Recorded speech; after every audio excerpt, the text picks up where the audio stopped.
ಊರಿಗೆ ಕೀರ್ತಿ ತಂದಿದ್ದೀರಾ ನೀವು. ಹೌದು, ಊರಿಗೆ, ನಮ್ಮ ರಾಜ್ಯಕ್ಕೆ, ನಿಮ್ಮ ಮನೆಗೆ, ನಮ್ಮ ಮನೆಗೆ ಎಲ್ಲದಕ್ಕೂ ಕೀರ್ತಿ ತಂದಿದ್ದೀರಾ.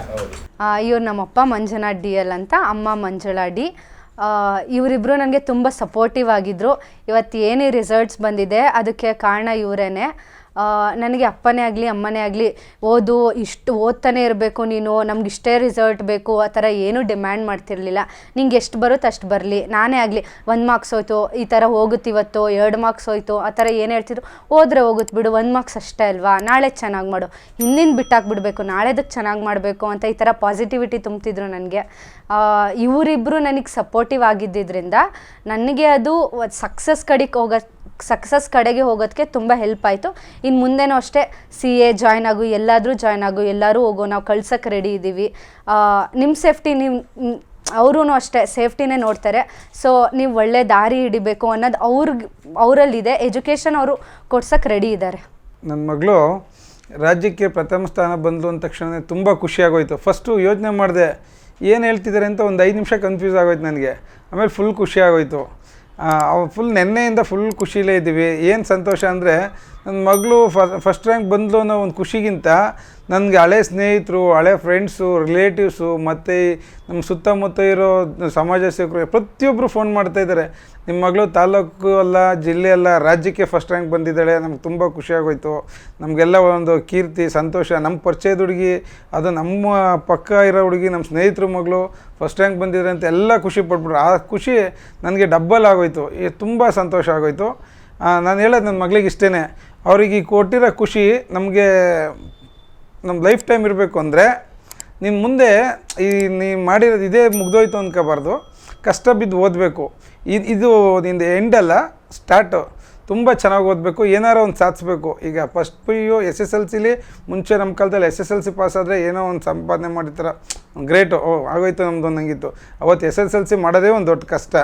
ಈಗ PUCಲಿ ನೀನು ಮಾಡಿದ್ಯಾ, ಮಧ್ಯದಲ್ಲಿದೆಯಾ, ಇನ್ನೊಂದು 4-5 ವರ್ಷ ಚೆನ್ನಾಗಿ ಓದಿ ಏನಾರು ಒಂದು ಸಾಧನೆ ಮಾಡಿ ಸಮಾಜಕ್ಕೆ ಒಂದು ಆಸ್ತಿ ಆಗಿಬಿಟ್ರೆ ನಂಗೆ ತುಂಬ ಸಂತೋಷ ಆಗುತ್ತೆ. ಈಗ PU ಟಾಪರ್ ಆಗಿದ್ದಾಳೆ.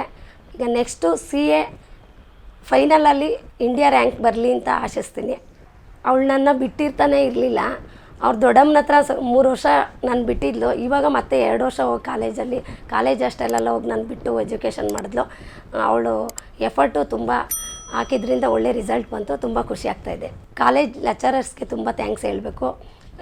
ಅವಳ ಫ್ರೆಂಡ್ಸು, ನನ್ನ ಫ್ರೆಂಡ್ಸು ಮತ್ತು ಎಲ್ಲ ಸಂಬಂಧಿಕರಿಗೂ ಥ್ಯಾಂಕ್ಸ್ ಹೇಳ್ತೀನಿ. ತುಂಬ ಖುಷಿ ಪಡ್ತಾ ಇದ್ದಾರೆ. ನಾವು ಬೇರೆ ಮಕ್ಕಳನ್ನ ನೋಡಿ ಸಂತೋಷ ಪಡ್ತಾ ಇದ್ದೆ. ಹೋದ ಮಕ್ಕಳು ಯಾವ ನೋಡಿದ್ರು ನನಗೆ ಭಾಳ ಖುಷಿಯಾಗೋದು. ಅದರಲ್ಲೂ ಕೂಡ ನಮ್ಮನೇಲೆ ನಮ್ಮ ಮಗಳು ಈ ರಾಜ್ಯದ ಮಟ್ಟಕ್ಕೆ ಹೋಗಿ ಉತ್ತುಂಗ ಸ್ಥಾನಕ್ಕೆ ಹೋಗಿ ನಮಗೆಲ್ಲ ಹೆಮ್ಮೆ ಪಡಿಸಿದ್ದಾಳೆ. ಇದಕ್ಕಿಂತ ಹೆಚ್ಚಿನ ಸಂತೋಷ ನಮಗೆ ಯಾವುದೂ ಇಲ್ಲ. ದುಡ್ಡೇ ದೊಡ್ಡಪ್ಪ ಅಂತ ಹೇಳ್ತಾರೆ, ವಿದ್ಯೆ ಅವರಪ್ಪ ಅಂತ ಹೇಳ್ತಾರೆ. ದುಡ್ಡು ಎಲ್ಲಿ ಬೇಕಾದ್ರೂ ಟ್ರಾನ್ಸ್ಫರ್ ಮಾಡ್ಕೊಂಡು ಹೋಗೋಕ್ಕೆ ಭಯ ಆಗ್ತಿರುತ್ತೆ. ಈ ವಿದ್ಯೆ ಮಾತ್ರ ಯಾವ ದೇಶಕ್ಕೆ ಹೋದ್ರೂ ತಗೊಂಡೋಗಕ್ಕೆ ಭಯ ಇಲ್ಲ. ಎಲ್ಲರೂ ಕೂಡ ಈ ವಿದ್ಯೆಗೆ ಜಾಸ್ತಿ ಆದ್ಯತೆ ಕೊಡಬೇಕು. ಹಣಕ್ಕೂ ಕೊಡಬೇಕಿಲ್ಲ ಅಂತಲ್ಲ, ಯಾರು ಕಿತ್ಕೊಳ್ಬಾರ್ದಂಥ ಆಸ್ತಿ ಇದು.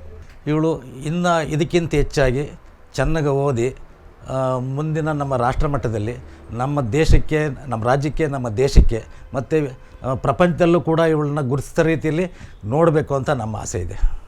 ಜ್ಞಾನವಿ ನಮಗೆ ನಮ್ಮ ಅಣ್ಣನ ಮಗಳೇ ಆಗಬೇಕು.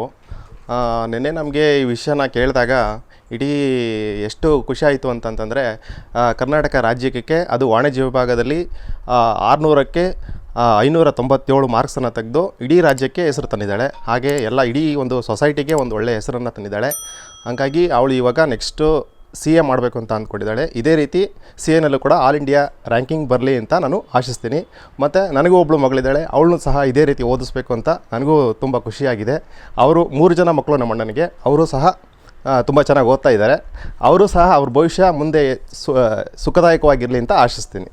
ಜ್ಞಾನವಿ ಅವರ ಚಿಕ್ಕಪ್ಪ ನಾನು. ನಾವು ಇಬ್ಬರು ಅಣ್ಣ ತಮ್ಮದಿರು, ಅವರಪ್ಪ ನಾನು. ಮತ್ತು ನಮ್ಮ ಜ್ಞಾನವಿ ಕರ್ನಾಟಕ ಟಾಪರ್ ಆಗಿರೋದು ನಮಗೆ ತುಂಬ ಸಂತೋಷ ಆಗಿದೆ. ಮತ್ತು ನಮ್ಮ ತಂದೆ ತಾಯಿನೂ ತುಂಬ ಖುಷಿ ಪಡ್ತಿದ್ದಾರೆ. ನನಗೆ ಈ ವಿಚಾರ ಗೊತ್ತಾಗಲಿಲ್ಲ ಅವತ್ತು ನಮ್ಮ ಬ್ರದರು ಇನ್ನೊಬ್ಬರು ನಮ್ಮ ಬ್ರದರ್ ಒಬ್ಬರು ಫೋನ್ ಮಾಡಿ ಹೇಳಿದ್ರು, ನಿಮ್ಮ ಜ್ಞಾನವಿ ಟಿ ವಿಲಿ ಬರ್ತಾಯಿದ್ದಾಳೆ, ಸ್ಟೇಟ್ ಟಾಪರ್ ಆಗಿದ್ದಾಳೆ ಅಂತ. ಹೇಗಿದೆ ಏಪ್ರಿಲ್ 1 ಅವತ್ತೇ ಮುಗಿದೋಗಿದೆ, ಇವತ್ತೆಲ್ಲ ಐತೆ, ಸುಳ್ಳು ಹೇಳ್ತಾ ಇದ್ದೀರಾ ಅಂತ ಅಂದೆ. ಟಿ ವಿ ನೋಡಿ ಅಂತ ಹೇಳಿದ್ರು. ಅವಾಗ ಟಿ ವಿ ನೋಡಿದಾಗ ಅದರಲ್ಲಿ ಬರ್ತಾಯಿತ್ತು. ಜ್ಞಾನವಿ ಟಾಪರ್ ಆಗಿದ್ಲು, ತುಂಬ ಖುಷಿಯಾಯಿತು. ನರಸಿಂಹಸ್ವಾಮಿ ಮತ್ತು ಯಡಿಯೂರು ಸಿದ್ಧಲಿಂಗೇಶ್ವರ, ಜಲಗೇರಮ್ಮ, ಅಟ್ಟಿಲಕ್ಕಮ್ಮ ನಮ್ಮ ಫ್ಯಾಮಿಲಿನ ಕೈ ಬಿಟ್ಟಿಲ್ಲ ಅಂತ ನಮಗೆ ತುಂಬ ಸಂತೋಷ ಆಗಿದೆ. ಮತ್ತು ನಮ್ಮ ಮಗಳು ಹೀಗೆ ಇದೇ ಥರ ದಿನ ದಿನ ಯಶಸ್ಸನ್ನು ಗಳಿಸ್ತಾ ಹೋಗ್ತಾ ಇರಲಿ ಅನ್ನೋದೇ ನಮ್ಮ ಆಶಯ, ನಮ್ಮ ಕುಟುಂಬದವರ ಆಶಯ. ಮತ್ತು ನಮ್ಮ ಸಂಬಂಧಿಕರು ಎಲ್ಲರೂ ತುಂಬ ಖುಷಿ ಪಡ್ತಿದ್ದಾರೆ. ನಮಗೂ ಖುಷಿಯಾಗಿದೆ. ನಮಗೆ ಏನು ಮಾತಾಡಬೇಕು ಅನ್ನೋವಷ್ಟು ಅಷ್ಟು ಖುಷಿಯಾಗಿದೆ. ನಮಗೆ ಮಾತಾಡೋಕ್ಕೆ ಆಗ್ತಾಯಿಲ್ಲ. ಯಾಕೆಂದರೆ ನಾವು ನಮ್ಮೂರಲ್ಲಿ ಯಾರಾದರೂ ಒಬ್ಬರು ಒಂದು ತಾಲೂಕಿಗೆ ಟಾಪರ್ ಆಗಿದ್ದಾರೆ, ಡಿಸ್ಟ್ರಿಕ್ಟ್ ಟಾಪರ್ ಆಗಿದ್ದಾರೆ ಅಂದರೆ ಅದನ್ನೇ ತುಂಬ ಖುಷಿಪಟ್ಟು ಸಂಭ್ರಮಿಸ್ತಿದ್ದು.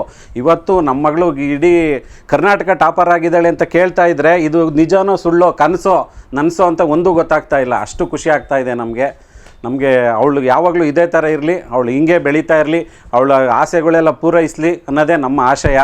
ನನಗೆ ಫಸ್ಟ್ ಆಫ್ ಆಲ್ ನನ್ನ ತಂಗಿ ಅಂತ ಹೇಳ್ಕೊಳಕ್ಕೆ ತುಂಬ ಖುಷಿ ಆಗುತ್ತೆ. ಯಾಕಂದರೆ ಅವಳು ಮೊದಲಿಂದನೂ ಅವಳು ಇದ್ದಿದ್ದು ಒಂದು ಬಿಹೇವಿಯರೇ ಆಗಲಿ ತುಂಬ ಅವಳನ್ನು ಸ್ಟೇಟ್ ಟಾಪರ್ ಆಗೇನೆ ಅನ್ನಿಸ್ತಾ ಇತ್ತು. ನನಗೆ ಫಸ್ಟ್ ಪಿ ಯು ಜಾಯಿನ್ ಮಾಡಿಸ್ದಾಗಿಂದನೂ ನಾನು ಫಸ್ಟು ಪಿ ಯು ಕಂಪ್ಲೀಟ್ ಮಾಡಾದಮೇಲೆ ಫಸ್ಟ್ ಪಿ ಯುಗೆ ಜಾಯಿನ್ ಆದಮೇಲೆ ಅವಳನ್ನು ಪಿ ಯುಗೆ ಇದೇ ಕಾಲೇಜಿಗೆ ಜಾಯಿನ್ ಮಾಡಬೇಕು ಅಂತ ಜಾಯಿನ್ ಮಾಡಿಸಿದ್ದು.